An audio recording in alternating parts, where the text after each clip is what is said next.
everyone, it's Emma, and today I'm doing my summer reading list. I don't mean the kind of summer reading list where it's like, read Catcher in the Rye for school. No.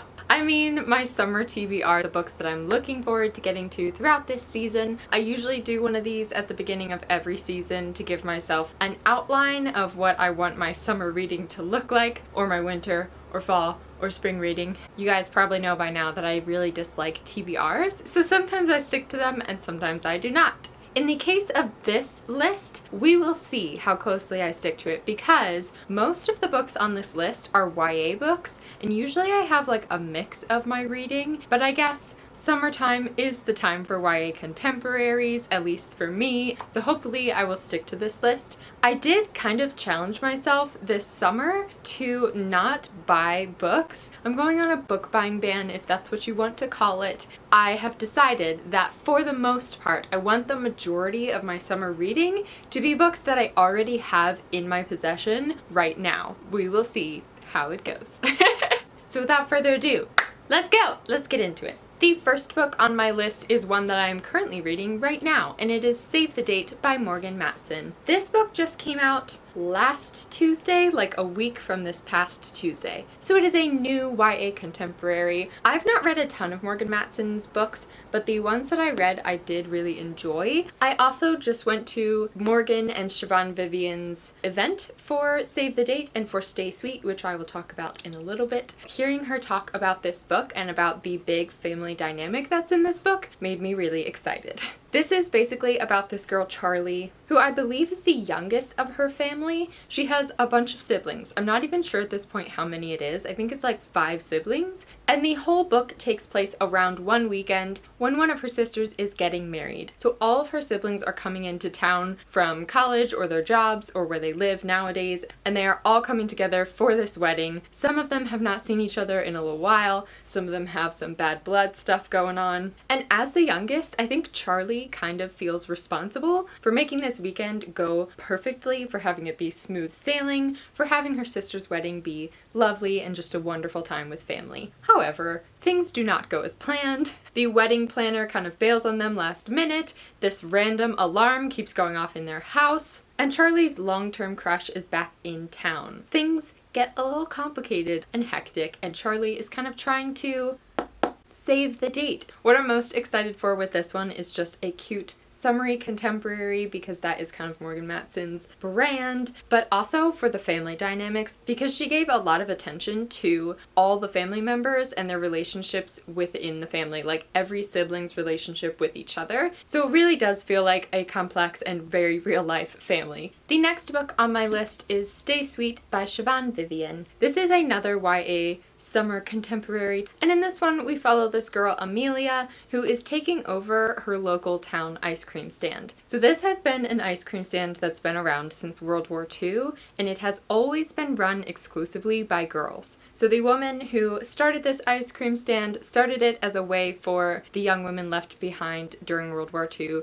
to have a job to do, to have something to occupy their time when all of their boyfriends had gone off to the war. Since then, it has just been their town tradition that it is only run by girls, and this year is Amelia's first year managing the stand, so she is kind of learning to take on this responsibility, to try and be a leader to other people. But then the grandnephew of the stand's founder shows up and suddenly wants to manage the place. A boy shows up and he wants to work there. And I'm not quite sure which way the book goes, but I'm kind of guessing that it is about these girls kind of defending what is supposed to be just theirs. I also heard this author talk at the event that I went to this past week, and what I think is really cool about this one is that at the same time as you are reading Amelia's story, you are also reading the founder of the stand's journal pages, because I think Amelia finds her journal. So you're also learning the story of this woman, what it was like to be a teenage girl during the 40s. The reason that I decided to read this one out of all the YA contemporaries that are out there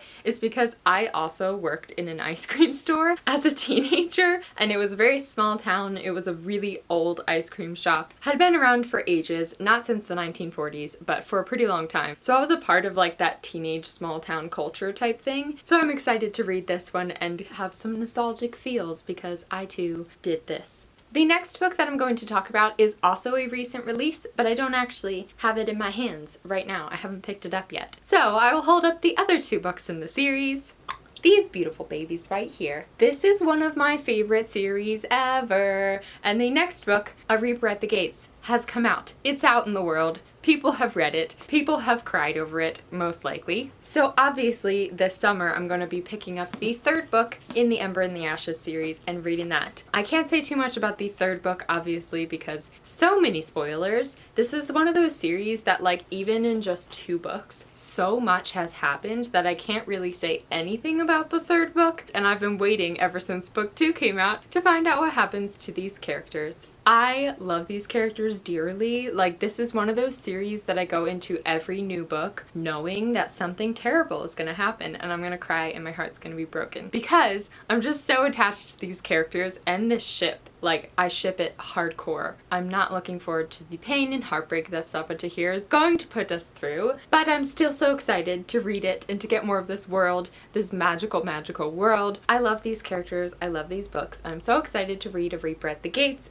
and to have it in my hands. It's so beautiful. I saw it in a bookstore the other day and I almost bought it, but then I didn't. Regrets. The next book that is on my summer reading list is one that is not out yet. It is What If It's Us by Adam Silvera and Becky Albertalli. This book comes out on October 18th, and my plan is to have read this book before October 18th. This one takes place in New York City, which is always a selling point for me. If a book takes place in New York City, I will high-key read it real quick. So this one is about these 2 boys who have a meet cute at the post office, but they're not exactly in the best, most ideal place for a relationship. Arthur is only in New York City for the summer, and Ben is only at the post office in the first place to drop off and ship out some of his ex-boyfriend's things. So I believe that this book is kind of about them trying to figure out if they can make a relationship work, trying to figure out if they're meant to be, or if they should just kind of let it go and if the circumstances that they are in is a sign that they're not meant to be together. I'm most interested to read this one to see how Becky Albertalli and Adam Silvera did co-writing a book, because they do both write contemporaries, but Becky's are usually more cutesy and Adam's are usually very sad. So I'm really interested to see what the tone of this one is overall. And it's also so cute. Look at this cover. This is one of my favorite covers from this season. One of the other arcs that is on my list is City of Ghosts by Victoria Schwab. Surprise, surprise. This was one of my most anticipated books going into Book Expo. I only had 2 books that I was like, I absolutely have to get these, and this was one of them. This is Victoria Schwab's new middle grade book. It comes out August 28th, and it is about this girl who has some kind of near-death experience. She almost drowns, or she does drown, I'm not quite sure, and ever since the accident, she can peel back the veil between the living and the dead, so she can see ghosts, and I think she can actually enter into whatever that other world realm is. Her name is Cassidy, and Cassidy's parents get some kind of gig hosting a TV show about the world's most haunted places, and it takes them to Edinburgh, Scotland. I'm excited to read a book set in Scotland, especially one that's like creepy and has ghosts going on. I'm expecting the setting to be very cool and creepy and dark, because Victoria Schwab does that so well. That is pretty much all I know about this one. It actually is really short, less than 300 pages long, which is interesting. I usually get into the mood for creepy books later in the summer. I'm not really sure why. So if I can wait that long to read it, it will probably be an early August read. I apologize, I'm kind of starting to lose my voice, guys, but I'm just a little bit sick. I just have a little bit of a cold, so all the talking is making me lose my voice. So yes, please ignore that. The next book on my summer reading list is, oh, you already saw a little bit. It's Strange the Dreamer by Laini Taylor. I started reading this book a while ago. It might have even been a year ago now. And what I read of it, I loved. Like, it actually kind of was giving me Name of the Wind vibes, which was one of my all-time favorite books. But when I started it, I was not in the mood for fantasy at all. And this book is definitely more wordy or a little bit denser, which I love. I'm a huge fan of like lyrical writing and dense writing. I just wasn't in the mood for it at the time, so I didn't pick it back up. But at BookCon, I went to an event thrown by Novel, and Laini Taylor was there, and we also were kindly given this beautiful thing, which is an ARC of the second book, Muse of Nightmares, which also doesn't come out until October 18th. So before October 18th, I would like to have read this one and also read Muse of Nightmares. Now, I don't know a lot about the plot of this book because I usually try to avoid any blurbs with fantasy books. Our main character is Laszlo Strange, and he is a junior librarian, and it is his dream to find out what happened to the lost city of Weep. That is pretty much all that I know, but I have heard that the writing style is very lyrical, it is very beautiful, and that is all I need to know to want to read a book. And then I will be picking up Muse of Nightmares probably right after. And then I would really, really like to reread some books. I am not positive that I'm gonna get to these, but I'm hoping I can do it. The Darkest Minds, Never Fade, and In the Afterlight. I read these books a really long time ago, so I hardly remember anything, especially from the last book. So I would really like to have reread all of these by the time The Darkest Legacy comes out. Not only that, but the movie for The Darkest Minds is coming out August 3rd. When I first read them, I read them really, really quickly. So I think I could do it if I devote my time to it. I'm kind of considering hosting a read-along for these, so if you guys have any interest in that over the course of the summer, let me know down in the comments because I know a lot of people will be wanting to reread these. I feel like it would help keep me accountable to actually doing it if I knew that some of you guys were reading along with me. So those are all the books on my summer reads list. It is kind of a lot, but I'm so excited to read so many of these books that I feel like I can do it. I've been reading a lot since I got home from Book Expo and BookCon, so I'm hoping that I can keep in that excited reading mode and get through these books. If you are also going to be reading any of these books, let me know down in the comments. Also let me know what is your top most anticipated summer read. It doesn't have to be a book that came out this summer, just one book that you're like, I can't wait to read this